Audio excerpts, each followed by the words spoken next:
Hey guys and gals, Nary here from Drake Queen Gaming, and some of you may on Twitter, the Gaming Drag. Today I'm coming back at you another Let's Play episode of Light My Way. So yeah, let's go ahead and jump right back into it, shall we? Alarm chain, you were up, and let's go. Alrighty. They fixed how much brightness reaches my eyes. Listen, Darius, I really have to go now. I'm almost out the door, but I turn around again, staring at the purple wonder that still keeps on smiling at me. I flash a smile and leave. It smiled at me. I had to smile back, otherwise, what would my dad think?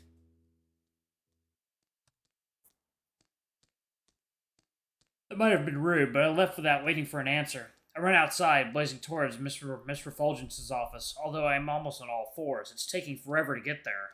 I cut a corner, bumping straight into Kieran, knocking both of us to the ground. Hey, watch it! Oh, it's you again. It had to be you. Kieran, I'm so sorry. It couldn't be avoided, I guess. Where are you headed in such a hurry? The wolf notices my lack of sunglasses and looks at my eyes. So, you've been to Miss Refulgence's office. His transparent aspect is crystal clear to me now. I can see all of it in great detail, down to each strand of fur. Why can I see his aspect like this, but not Darius's? You're staring. I assume at my aspect. Looks cool, right? Yeah, it does. There's this intense wolf around him monitoring the area, looking left and right as if to alert Kieran of any possible dangers that might be nearby. I'm of no interest to it right now as it passes me by with a short glare. I need to see Miss Refulgence. There are questions I need answers to right now. That would be impossible since she has left campus. But if you don't mind, what is it that you want to ask her? I could maybe fill in any gaps. Fill in the gaps? Are you serious? I found that I'm an equalizer.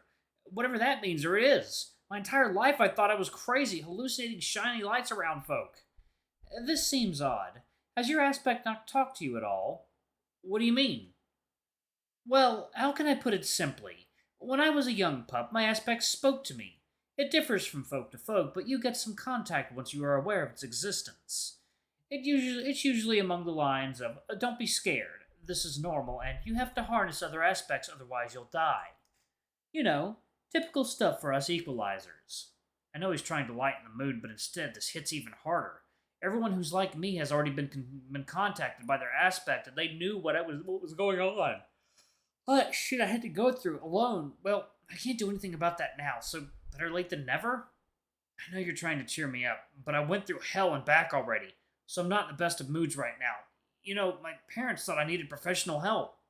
I was babbling about nonsense every time I tried explaining what was going on. Life was not easy with all the non-stop flickering around me. The wolf looks away, struck by what I said. He didn't think about any of this judging by his reaction. There you go. Water time.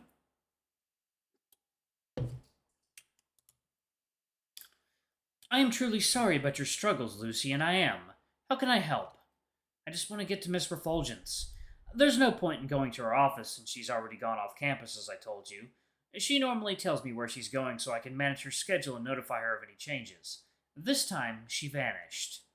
Folk don't just vanish. Well, she's gone right now either way. What do you want me to say? There's nothing I can do about it. Do you want to talk to me about whatever you have on your mind? I know a lot too and could help you. He's all I got right now, and I'm in no position to decline anything that might help me clear up whatever's going on. This entire situation is getting to me. At first it felt like I could handle it, but now I could explode any second. This is messed up, and although I'm trying to keep myself steady, I'm on the edge of it. I'm on the edge about everything. What's an equalizer? Kieran puts on his usual smile. Would you want to go somewhere more private? We can go to my office. It's right next to Miss Refulgence's. Yes, sure.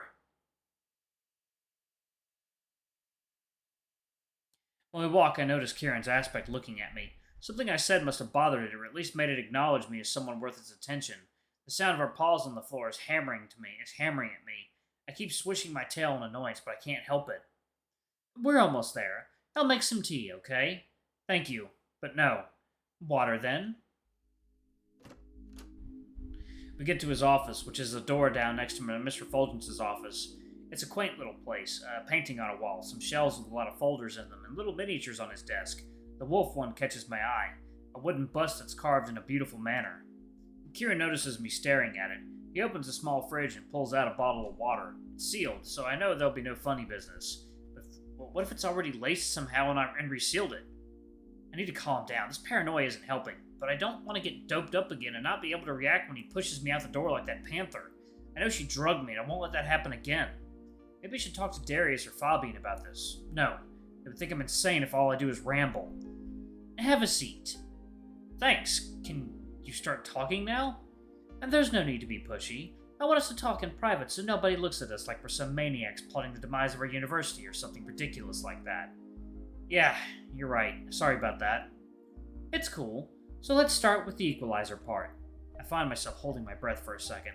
Although I only found out today that I'm this equalizer thing, it has been an eternity for me not knowing what's going on. I am unsure why Miss Refulgence hasn't told you herself yet, but this is common knowledge for everyone who knows about aspects. I don't think it will be a problem to share this information with you. What you know up to now is that you can see aspects. You can also absorb aspects in order to preserve your lifespan. If you don't, you'll feel exhausted enough to collapse and most likely die.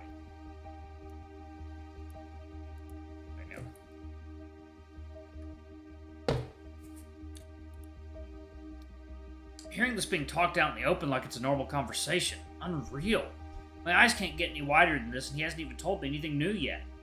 Equalizers don't absorb an aspect, but that doesn't mean they consume it. Since you're here, you've done it yourself at least a few times. In most cases, nothing happened to the folk whose aspects you absorbed. They went on with their day oblivious to what you did. Are you following so far?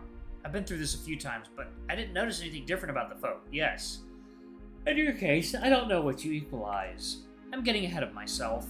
An equalizer normalizes someone's feelings expressed in their aspect. Let's take a simple feeling like sadness. You got a bad grade on a test you studied hard for. You're sad about it. Your aspect would then show that off to an equalizer. The equalizer then absorbs that sadness so that it doesn't reach dangerous levels.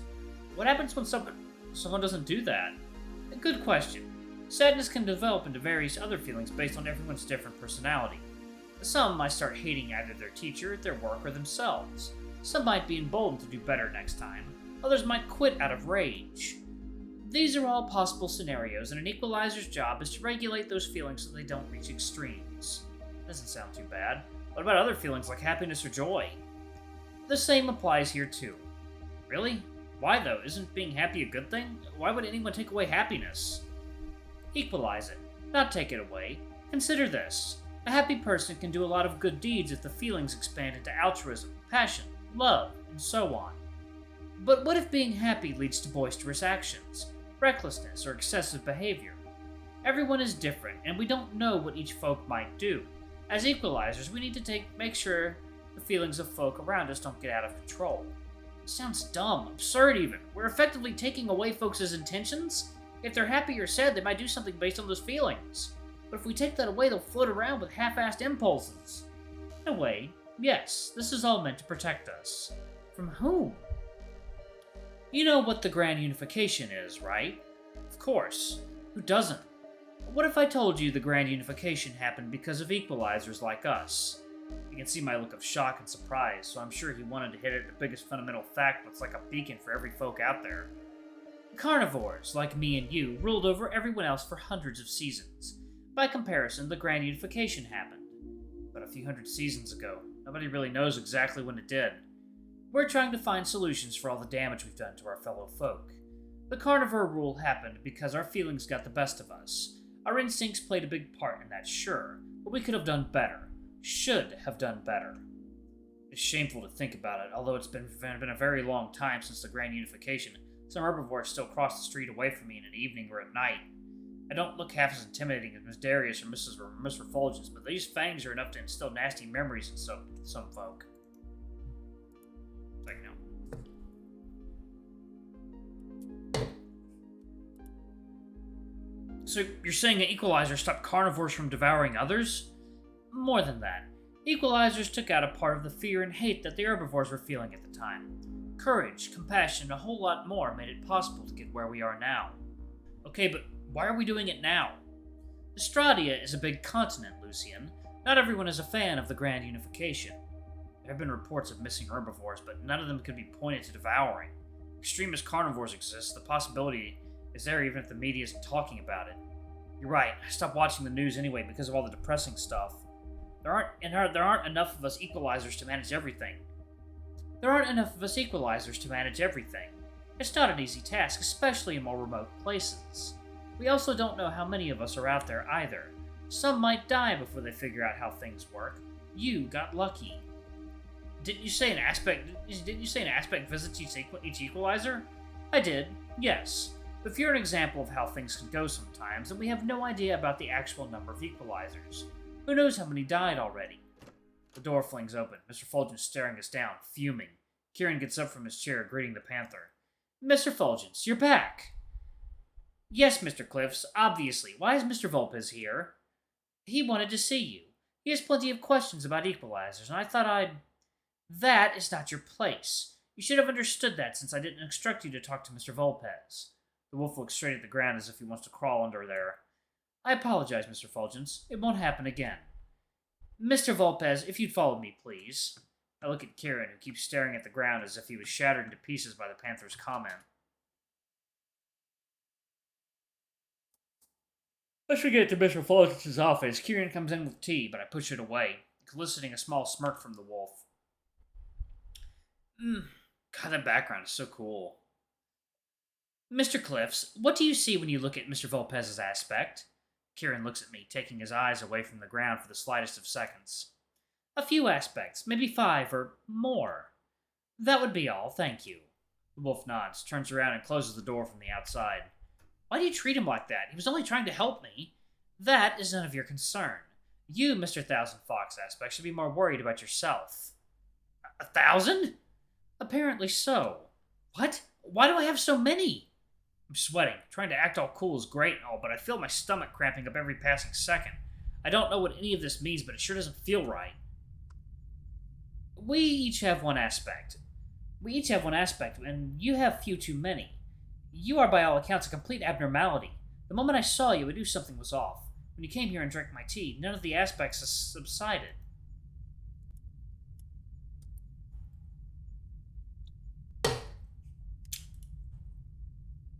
Nothing changed. That is why I left in a hurry, to contact my colleagues in Frantulia and Biscor universities.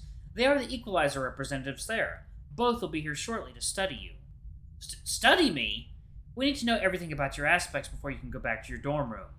Her tone changed and I don't have any sense of safety anymore. My tail was shivering last time I saw her. It's now stiff with fear. I want to leave now.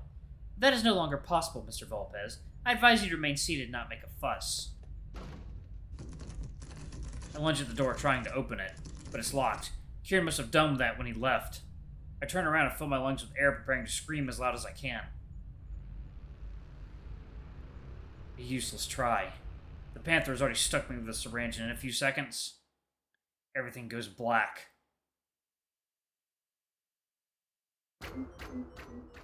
Chapter 4. Displacement. Oh wow, these dudes are... Oh my god! These are fucking huge! I snap my eyes open, gasping for air as I wake up in the same fancy office, but now tied to a chair. A zebra, an eagle, and the horrible panther are having an intense discussion. These folk captured me! They haven't noticed me awake yet, although I did just take a breath as if my life depended on it, and maybe it does. These ropes are so tight, every movement I make scratches deep through my fur down my skin. I can't reach with my claws to rip it up. They made sure of that. Alright, I'm going to go ahead and pause it right there. Thank you all so much for watching. Don't forget to like, comment, subscribe, ring that notification bell, and check out our Patreons if you can. It always helps. Alright, y'all, I'm going to go ahead and head off for the evening. Y'all have a lovely rest of your night. Alright, I love you all, and I'll see you all in the next video. Bye-bye!